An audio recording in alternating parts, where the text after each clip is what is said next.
All right, Cowboys Nation, buckle up because today we're going all in on the drama, the truth, and the pulse of what's happening inside America's team. This isn't just another week in Dallas. This is one of those moments where fans are questioning everything, from the front office decisions to what's actually happening on the field. So let's dive in, because Jerry Jones has been talking again, and you already know that when Jerry starts talking, the headlines start writing themselves. The Cowboys owner came out and said something that made a lot of fans raise an eyebrow. He claimed that the team's pass rush is one of the strongest aspects of the defense right now. Yeah, you heard that right. According to Jerry, the Cowboys are loaded with pass rush talent, full of depth, and capable of rotating players at will. But let's be honest here. That's just not matching up with what we're seeing every Sunday. This defense might have some names, but it doesn't have the impact we've come to expect from a Dallas unit that once prided itself on pressure. Let's keep it real. You've got guys like Dante Fowler, Sam Williams, James Houston, and a few others trying to make noise off the edge, but none of them are producing like true game changers. Williams and Fowler each have around 15 pressures so far, which sounds fine until you realize those numbers don't even crack the top 40 in the league. Houston has been efficient with his limited snaps, but that's about it. The guys up front, the defensive tackles like Osa Odigizwa and Kenny Clark, are actually leading the team in pressures. Think about that. Your defensive tackles are outproducing your edge rushers. That's not exactly the kind of dominance Jerry Jones was talking about. Now, maybe Jerry's trying to keep morale up. Maybe he's doing the classic front office thing, talking up the team to keep fans and the locker room confident, but fans aren't blind. You can watch this defense and see that quarterbacks have way too much time in the pocket. You can see the lack of finishing ability when they actually do get some pressure. And yeah, they've got a rotation, but what's the point of rotating guys who aren't making much of a difference in the first place? Dallas doesn't have that elite edge rusher that offenses have to game plan around. It's showing up week after week. Jerry loves to sell optimism, and he's been doing it for decades. But this version feels especially disconnected from reality. Maybe he's remembering the days when DeMarcus Lawrence was wrecking games, or when Micah Parsons was blowing up plays every other snap. But right now, that spark is gone. This defense looks confused, inconsistent, and straight up overmatched at times. The numbers don't lie, and neither do the eyes of fans watching from home who are wondering what happened to that old Dallas swagger. Then there's the whole situation with defensive coordinator Matt Eberflus. The front office, Jerry and Stephen Jones, are standing by him publicly. Offensive coordinator Brian Schottenheimer even came out this week saying Eberflus is a damn good football coach and that they just need to execute better. He's backing him 100%, saying they're going to ride it out together and find a way to fix things. But here's the thing. Dallas doesn't like in-season firings. That's just not their style. When the front office handpicks a coordinator, they're not going to turn around and admit they made a mistake a few months later. And that's really the heart of the issue with this organization, accountability. Jerry Jones loves to take credit when things go right, but when they don't, it's always someone else's fault. It's never the roster decisions, never the coaching hires, never the meddling from up top. The Cowboys have been stuck in this loop for years. Flashes of greatness followed by frustrating collapses, and yet the same leadership keeps making the same kind of moves. You don't need to be an insider to see it. The pattern is obvious. Even when Jerry talks about Eberflus, he does it in that same tone that screams deflection. He said, "That's who I want in the foxhole with me," and that he still believes in the guy just as much as the day he hired him. He described the team's defensive struggles as a lot of little things we can't get right. Instead of acknowledging the obvious, this defense has major problems that go beyond small tweaks. But what that statement really shows is something else entirely. It's basically Jerry admitting, in his own subtle way, that Eberflus was his call from start. There was never really a search for a defensive coordinator when Brian Schottenheimer became head coach. It was all pre-decided. The same front office that picked Kellen Moore for Mike McCarthy also picked Eberflus for Schottenheimer. This is what the Cowboys do. They make the decisions from upstairs and expect the coaches to go along with it. It's a culture that's been in place for decades, and it's one of the biggest reasons this team can't seem to get over the hump. You can change the coach, you can shuffle the roster, but as long as the Jones family keeps pulling every string, the results don't really change. And that's what makes this current moment so frustrating for fans. You've got talent on this roster, no doubt. The offense has playmakers. The defense has potential. But the consistency just isn't there. One week they look sharp and aggressive. The next week they look lost and flat-footed.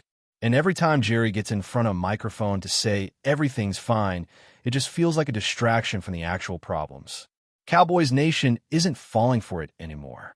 Now, the front office is hoping for a spark with the return of some injured players. Brian Schottenheimer hinted that DeMarvion Overshown could be back soon, maybe within the next couple of weeks. That's a big one because this linebacker group desperately needs help. Overshown brings speed, instincts, and coverage ability. 3 things the current group has been missing. But even then, you can't put the whole defense on one guy's shoulders, especially a player coming off a major knee injury. The expectations have to stay realistic. Still, fans are excited about getting Overshown back, and they should be. The linebacker play has been rough. Guys like Kenneth Murray just aren't diagnosing plays fast enough. They're reacting late, missing gaps, and getting burned in coverage. At this point, it might be worth giving more snaps to younger players just to see if they can bring a spark. Overshown's athleticism alone could make a difference, but Dallas can't expect him to be some kind of savior. They need collective improvement, better tackling, better pursuit, better awareness, because right now the defense looks like it's thinking instead of reacting. And it's not just Overshown. There's cautious optimism around some of the offensive players, too. Jerry Jones and Schottenheimer both said that C.D. Lamb, Cavani Turpin, and Tyler Baiadas could all return soon. If Lamb gets back, that's huge. He completely changes how defenses play against this offense. With Lamb, George Pickens, and the rest of the receiving core, Dallas finally gets the chance to roll out that 3-headed monster fans have been waiting for all season. Without him, it's been easier for defenses to key in on specific matchups, and you can feel that lack of explosion in the passing game. Turpin's situation looks promising as well. He's reportedly dealing with a foot issue similar to what Darren Bland had earlier in the year, and Bland came back after just 2 weeks. If that timeline holds, Turpin should be back soon, which is a big boost for special teams and offensive gadget plays.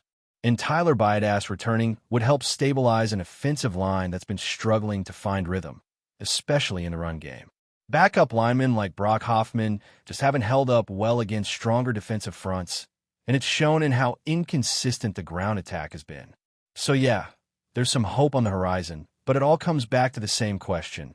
Will any of it matter if the front office doesn't change how it operates? That's the real conversation around the Cowboys right now. You can get healthy, you can shuffle the depth chart, but the culture, the mindset from the top, that's what defines this team. Jerry Jones wants credit for being the architect of America's team, but you can't be the architect forever without ever taking the blame when the building starts to crack. Cowboys fans are some of the most passionate and loyal in the world, but they're also tired. Tired of hearing the same promises.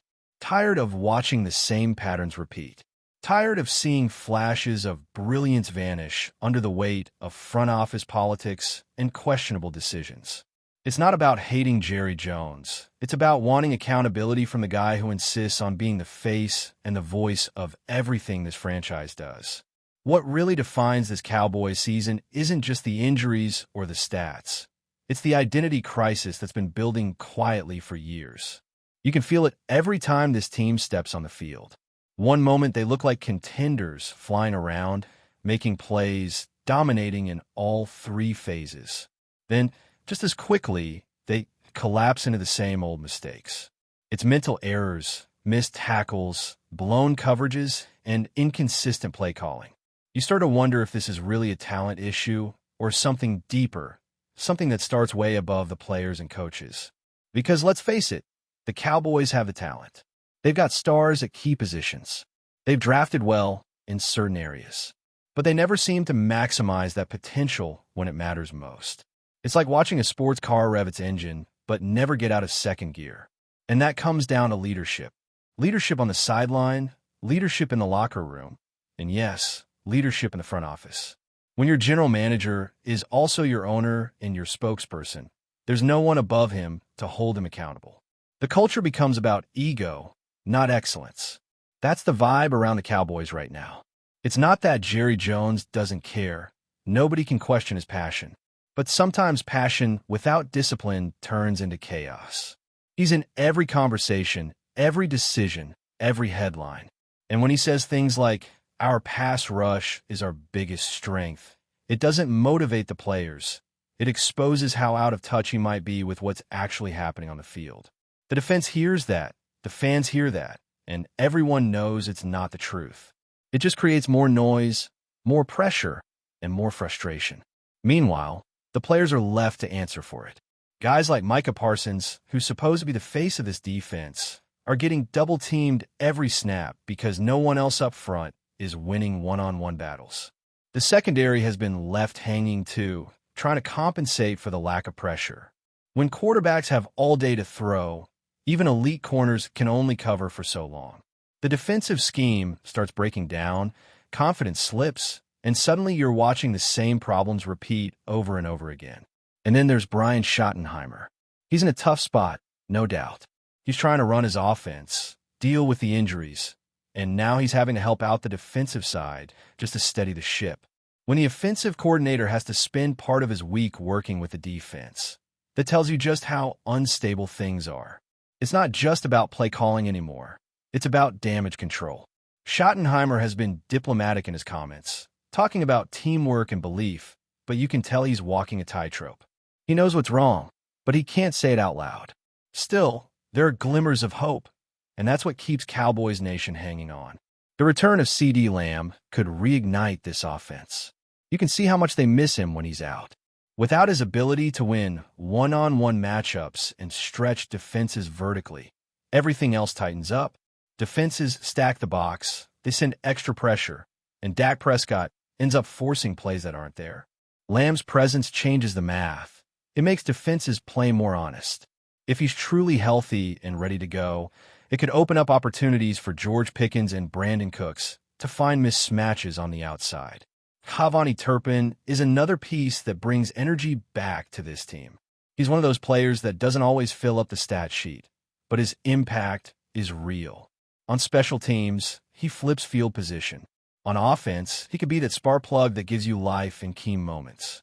Having him back adds a layer of unpredictability that's been missing the past couple of games. And if the offensive line can get healthier with Tyler Biadasz returning, maybe the running game finally starts clicking again. That's been one of the quiet disappointments this season, the lack of physicality in the trenches. Dallas used to bully teams with their offensive line, but lately, it's been the other way around. But before we continue, don't forget to subscribe to our channel and give this video a like. Your support helps us keep bringing you the latest updates on the Dallas Cowboys. Feel free to share your thoughts on the news in the comments as well. Whispers in the league are growing louder, and if the latest chatter holds any weight, Dallas Cowboys fans might have a reason to be excited. Sources close to the organization suggest that the Cowboys have quietly struck a deal to bring in star wide receiver Chris Godwin, doing so in a way that's both clever and within the team's salary cap constraints. While nothing has been officially announced, the signs point to a strategic move that could reshape the Cowboys' offensive dynamics heading into the next season. Godwin, known for his crisp route running, reliable hands, and ability to make plays in critical situations, would instantly upgrade a Cowboys receiving core that has shown flashes but still lacks a true game-breaking presence.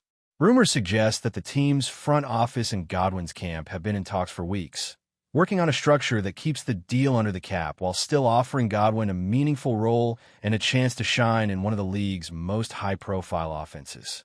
The timing is intriguing. With Dallas looking to solidify its championship aspirations, adding a proven talent like Godwin could signal a shift from a team that has relied heavily on internal development to one that is willing to make bold, calculated moves in free agency. Insiders hint that the intelligent aspect of this agreement may involve creative incentives, bonuses, or performance-based clauses designed to maximize flexibility while rewarding on-field production. Of course, in the NFL, nothing is ever truly final until ink hits paper, and caution remains the watchword for fans who've been burned by rumors before. Yet if this deal materializes as insiders suggest, it would instantly make the Cowboys one of the most dangerous passing teams in the league. Imagine pairing Godwin's polished skill set with the arm talent and offensive weapons already in Dallas. The possibilities are tantalizing, and the chatter around town is impossible to ignore. For now, all we can do is watch closely. The Cowboys may be plotting a stealthy, high-reward addition that could pay off in a big way. If Godwin does arrive, it won't just be a signing. It would be a statement. Dallas is serious about contending, and they're willing to get creative to make it happen. Rumor has it, the coming weeks could bring more clarity, and for Cowboys fans, that's enough to keep hearts racing and conversations buzzing. That's it for this update. If you enjoyed the video and want to keep receiving exclusive news about the Dallas Cowboys, please subscribe to our channel and give this video a like. We always look forward to your comments and opinions. See you in the next video.